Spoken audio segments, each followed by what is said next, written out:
Range work is done. I'm back at the Poe homestead to do the after action report on the 365XL project gun. Two things. Number one is, why am I back here instead of talking to you all at the range? Well, first of all, I was like a kid at Christmas. I was so excited. I would have just been bumbling around acting a fool trying to tell you guys how much I love this gun, the way it's set up. Number two, my allergies were a wreck. Guys, right now I might even have to take a drink here pretty soon. Tree pollen's crazy, and I'm around a wooded area at that second range, and I was a wreck. So I just had to get out of there, come back here, block some of the wind away from the trees, and tell you guys what I think of this gun. So now that I've calmed down, I won't act too stupid here telling you how much I love this gun. I love this gun. The XL was excellent, guys, before everything was done to it. The features on it are just amazing. This flared mag well is legit. It is the real deal, and it actually works, and I couldn't be happier with it. Overall, guys, I will just tell you right now, it's my favorite carry gun ever. And I know I did a Goldilocks gun a video not too long ago, and I called the Glock 48 my Goldilocks gun. You know, guys, I think I probably jumped the gun on that, because this right here is my favorite, not just my favorite carry gun, this is my favorite polymer striker-fired handgun I've ever shot, without question. Now, I put the 15-round magazine in it as part of the project to rival my Glock 19 capacity. We'll get more to that in just a second. With the ability to put a red dot on it if I want. That's very cool. I don't have to mill it. I like the extended beaver tail. Makes it shoot like a dream. I put the curved trigger in instead of flat. My preference, nothing wrong with the flat. I put the nightstick TCM 550 weapon mounted light on it, even though it's got a proprietary rail on the 365XL. And you might be going, Poe, how'd you do that? Well, guys, I bought this rail from Tactical Development. And if you notice, they have gone through such detail on this that it actually fills the gap at the end under the slide and even matches the slide angle. Guys, you want to talk about a company putting some thought into things? Make sure you check them out. This thing is rock solid after 150 rounds, zero movement whatsoever. I know they do a lot of thorough testing to make sure the products are good and reliable. They also do make that for the regular 365. Now, I might not put a light on the regular 365, but I sure like this for a ledge. Guys, I've showed you before, I love putting my thumb down that rail and holding that down for mitigation of recoil.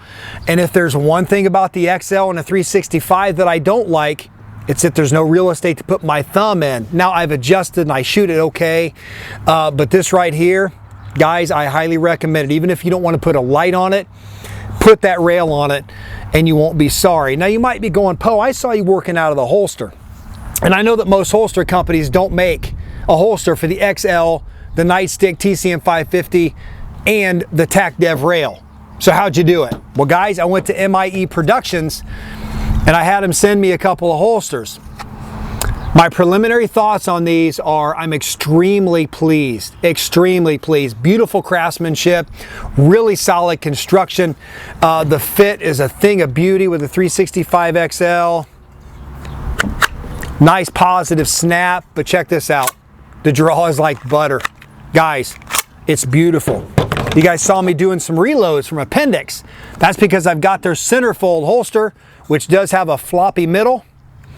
Allows it to contour around your body, which is great for comfort and concealment. And I'll tell you right now, these both conceal ridiculously well, even with a 15-round magazine. I did pay full price for the centerfold. Check it out. Snaps in, but watch this. Draws like butter, thing of beauty. I paid full price for this one, and then Mike did send me the second one free of charge to review and give him my thoughts. Now, guys, a couple of cool features is this one can convert to OWB. Pretty cool there. I'm going to get more into the holsters, though, in a full review down the road after I get more rounds through them and more dry practice. But the first day I've carried them and used them, excited, blown away, really, really impressed. I did run my 12 rounders through the XL, and then I did reloads with a 15. I do have to get another 15 round magazine because when I carry in this configuration with this holster, I want the 15 round as a backup, and I want the 15 round in the gun as well. And then I've got the exact same capacity as the Glock 19. Now, I'm going to show you something really quick. You might be thinking it's a smaller gun. How do the controls work on the light? They actually work really nice, guys. And I'm going to get in here close, and I'm going to take my thumb and just press, and you can see it is really easy to get to. And you could shoot that way if you had to, or turn the light on and go back to the ledge. If you're a trigger finger guy on your light, you can always go down and get it pretty easy. And I know people go, you shouldn't do anything with the trigger finger except shoot the gun. I agree, but some people don't. And it's easy enough to get to if you turn that light on to go right to your trigger there, all right, with no problem. Obviously the gun's empty, you guys just saw that. I wouldn't have one out here on the table if it weren't, okay? So guys, here's the last bit of information I'm gonna tell you about the 365XL. I bought this to test against my Glock 19, and it won. It passed with flying colors. As a matter of fact, I can't even bring my 19 up here and show you guys right now comparison-wise because I don't own it. I sold it. That's right, guys. I sold my Glock 19 because it became expendable. Not worthless, not irrelevant, but expendable. I don't need a big, clunky 15-round gun anymore. I've got a small, sleek, phenomenal shooting, really accurate, precise gun that gives me everything I need when I need a high capacity option with a weapon mounted light.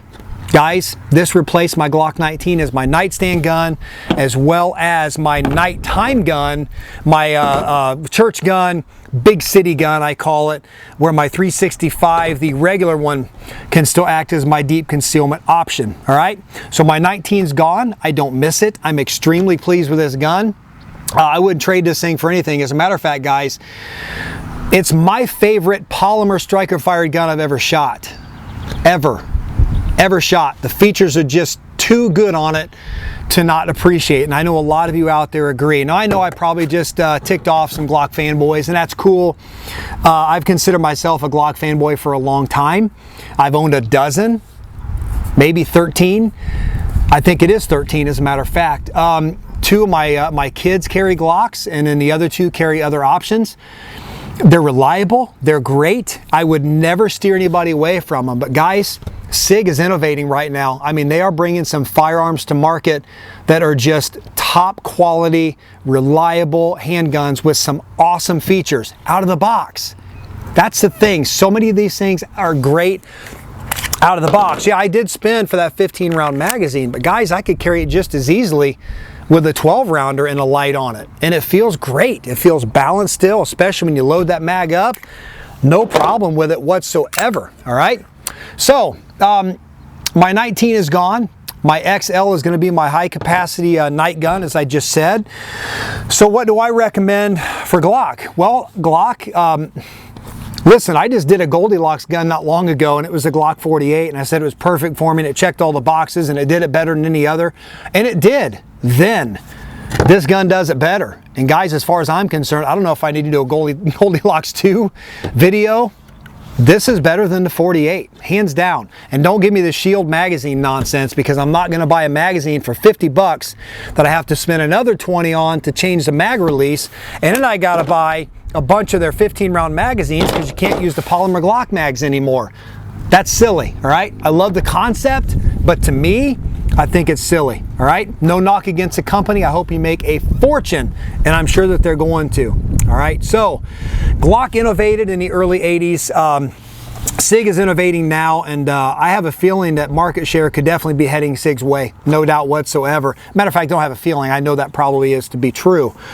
All right, so before I bought this gun, guys, in closing, I did look at the 320X carry, the 320X compact, but I thought, I want something smaller. I've already got the 19. I've owned a bunch of guns that size that work around that capacity. This right here is a sleek, thin, light gun, and it does the same thing, all right? So for any of you wondering, I would put them side by side and show you the comparison there, but what I'm gonna do is close this video out with some pictures to show you guys these guns on the scale, as well as size-wise, side by side, stacked, and you guys can get a good look at how the 365XL compares to the 19 with this with a 15-round mag, all right? Let me know what you guys think down below. I always appreciate the support. Guys, I'm pumped about this project. I'm excited it has all come together. MIE Productions, you're gonna see a review of their holsters coming down the road. I'm really impressed on day one, but I wanna put some rounds down range and do some dry work with the XL as well, all right? Appreciate you guys watching. Look for those holster reviews coming down the road, as well as the components. The rail, and the light that I have on the 365 coming soon here at Poe Performance. Have a good weekend, everybody.